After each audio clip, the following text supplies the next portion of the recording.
Hello everyone, welcome to my channel I Studies Live. तो हम लोगों ने पिछली बार ये जो चैप्टर है फर्स्ट चैप्टर के जी का वैल्यू हम लोगों ने फाइंड आउट किया था जो 9.8 मीटर पर सेकेंड स्क्वायर होता है। अब हम लोग देखेंगे कि जी के मान में किस तरह से परिवर्तन आता है, कि जी का मान किस तरह से बदलता है।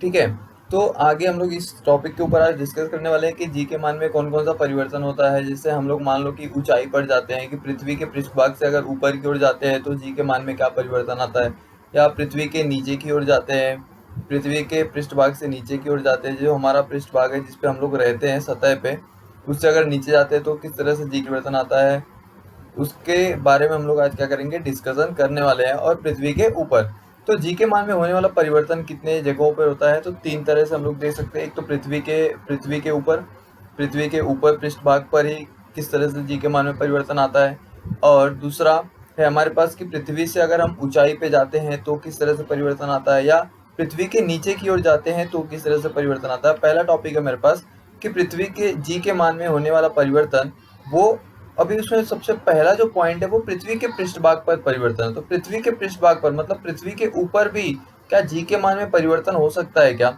जी हाँ, हो सकता है। कैसे? देखो, पृथ्वी का जो पृष्ठभाग है, अभी हमको पता है कि जो हमारी पृथ्वी है, पृथ्वी कैसी है, चपटी है, थोड़ी सी ध्रुवों पर थोड़ी सी चपटी है, अंडाकार शेप है। तो भूमध्य रेखा पर ये क्या हुई है, थोड़ी सी उभरी हुई है। और जो हमारे पास ध्रुव है, ध्रुवों पर जिस सतह पे वो जिस जिस जो एक्सिस पे जो ध्रुवों पर ही पृथ्वी क्या होती है, घूमती है, तो वहां पे पृथ्वी क्या है, चपटी है।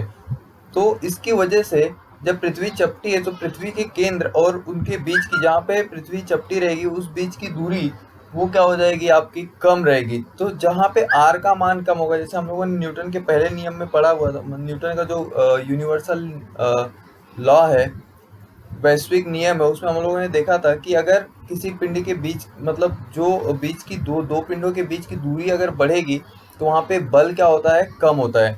और जब दूरी घटेगी तो बल क्या होगा, बढ़ेगा। तो अगर पृथ्वी की सतह से पृथ्वी के केंद्र के बीच की दूरी बढ़ेगी तो बल क्या होगा, कम होगा। और अगर पृथ्वी के सतह से पृथ्वी के केंद्र के बीच की दूरी कम होगी तो बल क्या होगा, बढ़ेगा। तो जहाँ पे ध्रुवों पे पृथ्वी क्या होती है, चपटी होती है। चपटी होने के कारण जो पृथ्वी का केंद्र है और जो पृथ्वी की सतह है उनके बीच की दूरी क्या होती है, कम होती है। और इसके लिए वहां पे जी का मान क्या होता है, थोड़ा सा बढ़ जाता है। और भूमध्य रेखा पर, जो भूमध्य रेखा है, भूमध्य रेखा पर पृथ्वी थोड़ी सी उभरी हुई है। तो उभरी हुई होने के कारण जो पृथ्वी का पृष्ठभाग है और पृथ्वी का जो केंद्र है उनके बीच की जो दूरी है वो क्या होती है, बढ़ जाती है। जब बीच की दूरी बढ़ जाएगी तो वहां पे बल क्या होगा, कम हो जाएगा। क्योंकि हम लोगों ने सेकंड जो न्यूटन का वैश्विक नियम था उसमें देखा था कि ब्रह्मांड में स्थित किन्हीं भी दो पिंडों के बीच परस्पर आकर्षण बल तो पाया जाता है। वह बल उन पिंडों के द्रव्यमान के गुणनफल के समानुपाती होता है। ठीक है, लेकिन दूसरी लाइन जो थी वो सबसे इंपॉर्टेंट लाइन थी कि तथा उनके बीच की दूरी का वही बल उनके बीच की दूरी के वर्ग के प्रतिलोमानुपाती होता है। प्रतिलोमानुपाती मतलब क्या, अगर बीच की दूरी बढ़ेगी तो बल क्या होगा, कम होगा। दूरी कम होगी तो बल क्या होगा, बढ़ेगा। तो जी के मान में होने वाला परिवर्तन इस तरह से कि पृथ्वी के पृष्ठभाग पर किस तरह से परिवर्तन होता है। तो सबसे पहला पॉइंट आपको समझ में आना चाहिए कि पृथ्वी क्या है, पृथ्वी हमारी अंडाकार है। अंडाकार होने के कारण सर्वत्र यह गोलाकार नहीं है, मतलब पूरी तरह से पृथ्वी जो हमारी वो गोलाकार नहीं है। जिसके कारण भिन्न भिन्न बिंदुओं पर पृथ्वी के केंद्र और उसके बीच की उसकी सतह के बीच की दूरी क्या होती है, बदलती रहती है। और जो पृथ्वी है वह स्वयं के परितः घूमती है, जिसके कारण उसका जो ध्रुव होता है, ध्रुवों पर थोड़ी सी क्या होती है, चपटी होती है। और भूमध्य रेखा पर क्या होती है, उभरी हुई होती है। इसलिए जी का मान जो होता है वो ध्रुवों पर सर्वाधिक होता है, जो होता है 9.83 मीटर पर सेकेंड स्क्वायर। और भूमध्य रेखा पर यह क्या होता है, धीरे धीरे जिस तरह से हम लोग भूमध्य रेखा की ओर बढ़ेंगे तो उस तरफ क्या होते जाता है, कम होते जाता है। जो कितना कम होकर कितना पहुंच जाता है, 9.77 मीटर पर प्रति सेकेंड स्क्वायर। तो ओवरऑल जो हम लोग लेते हैं वो 9.8 लेते हैं। आपको मालूम होना चाहिए कि ध्रुवों पर जी का मान 9.8 मीटर प्रति सेकेंड स्क्वायर होता है। और आपका जो भूमध्य रेखा है वहां पर जी का मान कितना होगा, 9.77 मीटर प्रति सेकेंड स्क्वायर। आपको समझ में आया रहेगा कि पृथ्वी अंडाकार होने के कारण और ध्रुवों पर चपटी होने के कारण, जब ध्रुवों पर चपटी रहेगी तो केंद्र और ध्रुव के बीच की दूरी क्या हो जाती है, कम हो जाती है। और भूमध्य रेखा पर उभरी हुई है। उभरी हुई होने के कारण केंद्र और भूमध्य रेखा के बीच की दूरी बढ़ जाती है। जहां पे दूरी बढ़ेगी तो वहां पे बल क्या होगा, कम होगा। तो आप यहाँ पे देख सकते हो यहाँ पे कितना होता है, कम होकर के 9.77 हो जाता है। और जहाँ पे ध्रुवों पर पृथ्वी चपटी है तो वहां पर बल क्या होगा, बढ़ेगा, क्योंकि उसके केंद्र और पृथ्वी की सतह के बीच की दूरी क्या होगी, कम होगी। तो यहाँ पे जो ध्रुवों पर बल कितना होता है, 9.83 मीटर प्रति सेकंड स्क्वायर होता है। और भूमध्य रेखा पर यह कितना हो जाता है, 9.77 मीटर प्रति सेकंड स्क्वायर। सेकंड पॉइंट है इसमें कि पृथ्वी से ऊंचाई के अनुसार, देखो पृथ्वी से ऊंचाई के अनुसार अगर हम लोग जनरली बात कर ले कि पृथ्वी के जैसे हमारे पास ऊंचाई पर जाने पर जी के मान में परिवर्तन होता है, लेकिन आपको एक चीज पता होनी चाहिए कि पृथ्वी के पृष्ठभाग से जैसे हम लोग दूर जाते समय ना पृथ्वी के केंद्र और पिंड के बीच की दूरी बढ़ती है। लेकिन अगर आप नॉर्मली बात हम लोग करते हैं कि अगर हम लोग जैसे पृथ्वी की सतह से 4000 किलोमीटर या 5000 किलोमीटर जाएंगे तो एक ये ऊंचाई कब कम होगी, जब हम लोग ये जी के मान में कब ज्यादा परिवर्तन आएगा, जब हम लोग बहुत अधिक ऊंचाई पर पहुंच जाएंगे। क्योंकि आपको पता होना चाहिए जो पृथ्वी का केंद्र है वो लगभग पृथ्वी की केंद्र और पृथ्वी के सतह के जो बीच की दूरी है वो 6400 किलोमीटर की है। ठीक है, उसका जो रेडियस, उसकी जो त्रिज्या है, जो पृथ्वी की त्रिज्या है वो 6400 किलोमीटर, 6400 किलोमीटर की त्रिज्या है। तो जब हम लोग 6400 किलोमीटर से ज्यादा ऊंचाई पर चले जाएंगे, लगभग 35,000 36,000 ऊंचाई पर जाते हैं, तब जी का मान 0.2447 मीटर प्रति सेकंड स्क्वायर होता है। उससे ऊंचाई पर जाएंगे तो जी का मान 0 हो जाएगा। लेकिन अगर आप जनरली जो हमारे नॉर्मल ग्रहों की जो हम लोग उपग्रह भेजते हैं उनकी जो कक्षा होती है, उन कक्षाओं में जी के मान में ज्यादा परिवर्तन नहीं आता, ये माइनर बदलता, थोड़ा बहुत बदलता है, जो 9.77 या 8.7 यहाँ तक पहुंचता है, उसके ज्यादा नहीं पहुंचता है। या अगर आप 34,000 किलोमीटर के ऊपर चले जाओगे, पृथ्वी की सतह से 34,000 किलोमीटर और चले जाओगे तो जी के मान में ज्यादा परिवर्तन होता है। अब जब हमारा एरोप्लेन उड़ता है वो 4000 किलोमीटर की ऊंचाई पर उड़ता है, तो 4000 किलोमीटर की ऊंचाई पर जी के मान में ज्यादा परिवर्तन नहीं आता है। ठीक है, तो पृथ्वी के पृष्ठभाग से दूर जाते समय पृथ्वी के केंद्र तथा पिंड के बीच की दूरी बढ़ती है और पृथ्वी के ऊंचाई के अनुसार जी के मान में भी क्या होता है, परिवर्तन होते रहता है। जैसे माउंट एवरेस्ट पे आप जाते हो, माउंट एवरेस्ट की ऊंचाई है लगभग 8.8 किलोमीटर। ठीक है, पृथ्वी की सतह से 8.8 किलोमीटर की ऊंचाई पर क्या है, हमारा माउंट एवरेस्ट है। तो माउंट एवरेस्ट पे ठीक है, जो आपका पास 8800 मीटर होगा शायद से, 8.8 किलोमीटर की ऊंचाई पर हमारे पास माउंट एवरेस्ट है। अगर आप वहां पे जाते हो तो जी के मान में थोड़ा परिवर्तन आता है, इतना ज्यादा परिवर्तन आता नहीं है। क्यों? क्योंकि जो पृथ्वी की त्रिज्या है वो त्रिज्या क्या है, बहुत ज्यादा है। तो अगर आप उस जितनी पृथ्वी की त्रिज्या है, अब पृथ्वी की त्रिज्या बहुत ज्यादा है, इसकी वजह से थोड़ी बहुत ऊंचाई पर जाओगे तो आपके जी के मान में ज्यादा परिवर्तन नहीं आएगा। लेकिन अगर हम लोग अधिक ऊंचाई पर जाते हैं तो जी के मान में क्या होता है, धीरे धीरे जी का मान कम होते जाता है और वो अंत में जाकर कितना हो जाता है, 0 हो जाता है। अगर आप बहुत ही अधिक ऊंचाई पर जाओगे तो आप क्या हो जाएगा, आप गुरुत्वाकर्षण की क्षमता से क्या हो जाते हैं, मुक्त हो जाते हैं। वहां पर कोई भी किसी भी प्रकार का गुरुत्वाकर्षण बल नहीं है। तीसरा पॉइंट है गहराई के अनुसार। देखो गहराई के अनुसार भी जी के मान में परिवर्तन होता है। तो यहाँ पे ये टॉपिक समझने के लिए सबसे पहले आपको मालूम होना चाहिए कि भार क्या होता है। देखो द्रव्यमान और भार में अंतर होता है। द्रव्यमान और भार दो चीजें हैं। एक होता है द्रव्यमान, किसी भी पिंड में समाविष्ट द्रव्यों की संख्या को हम लोग कहते हैं द्रव्यमान। और पृथ्वी जिस बल के कारण किसी पिंड को अपनी ओर आकर्षित करती है उसको कहा जाता है भार। तो गहराई के अनुसार जी के मान में परिवर्तन होता है और केंद्र पर जी का मान क्या हो जाता है, 0 हो जाता है। यह बात आपको मालूम होनी चाहिए।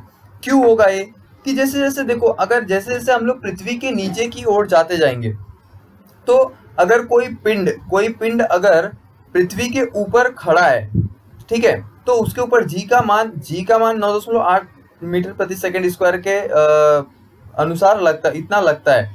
क्यों? क्योंकि पृथ्वी, देखो पृथ्वी का क्या है, पृथ्वी बहुत बड़ी है, ठीक है, बहुत बड़ी है। और जो पिंड है, पिंड बहुत ही क्या है, छोटा सा है। अगर कोई व्यक्ति है तो व्यक्ति क्या है, पृथ्वी के मुकाबले व्यक्ति का भार न के बराबर ही है। तो पृथ्वी बहुत बड़ी है, इसके कारण वो क्या करती है, उसका पृथ्वी का जो साइज है वो बहुत बड़ा होने के कारण क्या होता है, व्यक्ति के ऊपर 9.8 मीटर प्रति सेकंड का ये लगता है। क्यों? क्योंकि पृथ्वी का भार क्या है, ज्यादा है।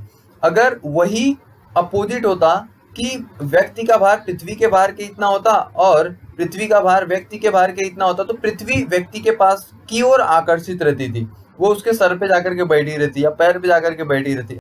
ओके, तो गहराई के अनुसार से किस तरह से परिवर्तन होता है, जैसे जैसे अगर मान लो कि मैं पृथ्वी का भार कम करते जाऊं, ठीक है, अगर मैं पृथ्वी का भार धीरे धीरे अगर मैं कम करते गया, तो जो व्यक्ति, जो हम लोग हैं, जो हम लोग रह रहे हैं, तो हमारे ऊपर जो लगने वाला भार होगा, जो हमारे ऊपर लगने वाला बल होगा, जो 9.8 मीटर प्रति सेकेंड स्क्वायर का होता है, वो भी धीरे धीरे क्या होता जाएगा, कम होता जाएगा, अगर मैं पृथ्वी का भार क्या करते जाऊंगा, कम करते जाऊंगा तब।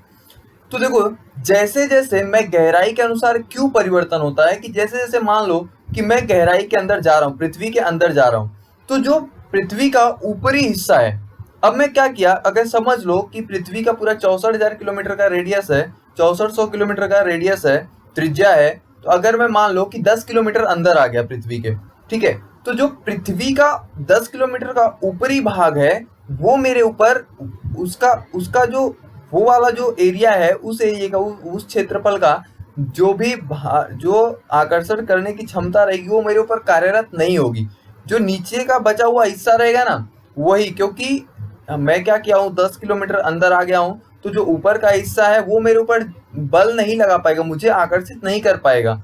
जैसे जैसे मैं नीचे की ओर जाता जाऊंगा, वैसे वैसे मेरे लिए जो पृथ्वी का भार है वो क्या होता जाएगा, कम होता जाएगा, क्योंकि जितना नीचे मैं जाऊंगा, पृथ्वी के उतना ही ऊपर वाला हिस्सा मेरे ऊपर क्या करेगा, बल नहीं लगा पाएगा, मुझे आकर्षित नहीं कर पाएगा। बचा हुआ जो भाग होगा वही मुझे क्या करेगा, उसी का जो बचा हुआ भार होगा वही मेरे ऊपर क्या करेगा, बल लगाएगा और मुझे क्या करेगा, अपनी ओर आकर्षित करेगा। एकदम सिंपल सा चीज है कि अगर आप पृथ्वी के अंदर जा रहे हो, तो वहां पे जो जी का मान है वो क्या होता है, कम होते जाता है, और अगर आप पृथ्वी के केंद्र पर पहुंच गए तो वो जी का मान क्या हो जाएगा, शून्य हो जाएगा। ये कैसे समझ में आएगा, हम लोग क्या है, पृथ्वी के पृष्ठभाग पर है, अगर मैं पृथ्वी के पृष्ठभाग से धीरे धीरे मैं नीचे की ओर जाता हूँ, तो जो ऊपर का हिस्सा होता है पृथ्वी का, उसका कोई भी पार्ट हमारे ऊपर, कोई भी जो हमारे पर, उसका कोई भी पार्ट हमारे ऊपर बल नहीं लगा पाता है। तो जो ऊपरी भाग है वो बल नहीं लगा पाएगा, बाकी बचा हुआ जो द्रव्यमान है पृथ्वी का, वो मेरे ऊपर बल लगाएगा। अब ऊपरी भाग अगर निकल जाएगा तो उसका कुछ ना कुछ जी के मान में क्या होगा, परिवर्तन आएगा। धीरे धीरे मैं क्या होऊंगा, जिस तरह जैसे जैसे मैं केंद्र की ओर अग्रसर होता जाऊंगा, बढ़ते जाऊंगा, वैसे वैसे जो ऊपरी हिस्सा है पृथ्वी का, वो मेरे ऊपर उसका बल कार्यरत नहीं होगा। और एक बार जब मैं केंद्र पर पहुंच गया, मैं स्वयं केंद्र पर पहुंच गया, तो पृथ्वी का कोई भी हिस्सा मेरे ऊपर बल कार्यरत नहीं कर पाएगा, और वहां पर जाने के बाद फिर जी का मान क्या हो जाएगा, शून्य हो जाएगा। तो आपको याद रखना है इस चीज को, पृथ्वी के अंदर जाते समय जी के मान में क्या होता है, परिवर्तन होता जाता है, और पृथ्वी के केंद्र पर जी का मान कितना होता है, शून्य होता है।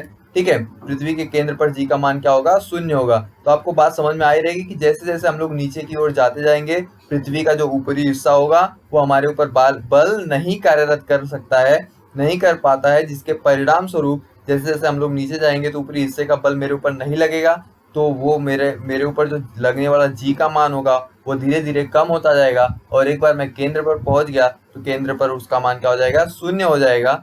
ठीक है, तो जी का मान केंद्र पर, पृथ्वी के केंद्र पर जी का मान कितना होता है, शून्य होता है। और अगर मैं बोलूं कि एक ऊंचाई पर अगर मैं बात करूं, तो एक ऊंचाई पर एक अनुमानित ऊंचाई के ऊपर जाने पर भी जी का मान कितना हो जाता है, शून्य हो जाता है।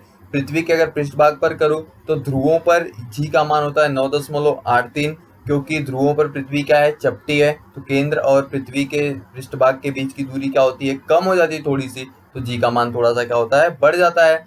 और ये भूमध्य रेखा पर पृथ्वी थोड़ी सी उभरी हुई है, उभरी हुई होने के कारण केंद्र और जो हमारा पृष्ठभाग है पृथ्वी का, उसके बीच की दूरी बढ़ जाती है, तो यहाँ पे जी का मान थोड़ा सा क्या हो जाता है, कम हो जाता है। ठीक है, सेकंड चीज हम लोगों ने अभी अभी मैंने डिस्कस किया था आपसे कि द्रव्यमान और भार, द्रव्यमान और भार क्या है। तो द्रव्यमान और भार में अंतर होता है। देखो, अभी तक हम लोगों ने सीखा है कि द्रव्यमान, मास, भार सब एक ही समान समझ के रखा है। तो द्रव्यमान क्या होता है, जैसे देखो, कोई व्यक्ति है जिसका वजन है 40 किलोग्राम, ठीक है, लेकिन वो चंद्रमा पर जाता है, तो उसका जो द्रव्यमान होता है वो क्या हो जाता है, कम हो जाता है। अगर सपोज 1/6 गुना हो जाता है, तो अगर आप यहाँ पे पृथ्वी पर 36 किलो के हो, ठीक है, तो अगर आप चंद्रमा पर चले जाओगे तो आप कितने कितने के हो जाओगे, आप सॉरी 1/8, 1/8 होता है। तो अगर आप यहाँ पे 64 किलो के हो, तो अगर आप चंद्रमा पर चले जाओगे तो वहां पर कितने हो जाओगे आप, 8 किलो के। तो इस तरह से होता है। तो जो द्रव्यमान है, द्रव्यमान और भार में क्या होता है, अंतर होता है। द्रव्यमान मतलब क्या, किसी भी पिंड के अंदर निहित या समाविष्ट द्रव्यों की संख्या क्या कहलाती है, द्रव्यमान कहलाती है। मतलब अगर आप कोई किसी को देखोगे तो अगर मान लो वो 40, अगर थोड़ा सा मोटा है तो चंद्रमा पर जाने के बाद वो पतला नहीं हो जाएगा, ठीक है, लेकिन उसके भार में क्या होगी, कमी आएगी, ठीक है, भार में कमी आएगी, लेकिन उसके अंदर जो समाविष्ट द्रव्य हैं, जो जो उसकी साइज है उसमें कोई कमी नहीं आएगी, लेकिन आप जब वहां पे वजन करोगे तो उसके भार में क्या होगा, कमी आएगी। क्योंकि जो चंद्रमा के ऊपर जो गुरुत्वाकर्षण बल है वो क्या है, पृथ्वी के मुकाबले क्या होता है, कम होता है। तो पहली बात यह है कि द्रव्यमान और भार में अंतर होता है। किसी भी पिंड में समाविष्ट द्रव्यों की मात्रा को या द्रव्यों की संख्या क्या कहा जाता है, द्रव्यमान कहा जाता है। और भार क्या होता है, किसी पिंड को पृथ्वी जिस बल से अपनी ओर आकर्षित करती है उसे क्या कहते हैं, भार कहते हैं। द्रव्यमान क्या है आपका, सदिश राशि, सॉरी अदिश राशि। अदिश राशि में देखो, वह राशि, दो तरह की राशि होती है, एक होती है अदिश राशि और एक होती है सदिश राशि, जिसमें परिमाण और दिशा दोनों की आवश्यकता होती है। वो क्या होती है आपकी सदिश राशि, जिसमें या तो परिमाण, बस खाली परिमाण हो या दिशा हो, कोई एक चीज रहेगी, दोनों में से कोई एक चीज रहेगी, उसमें क्या होता है आपका अदिश राशि होती है।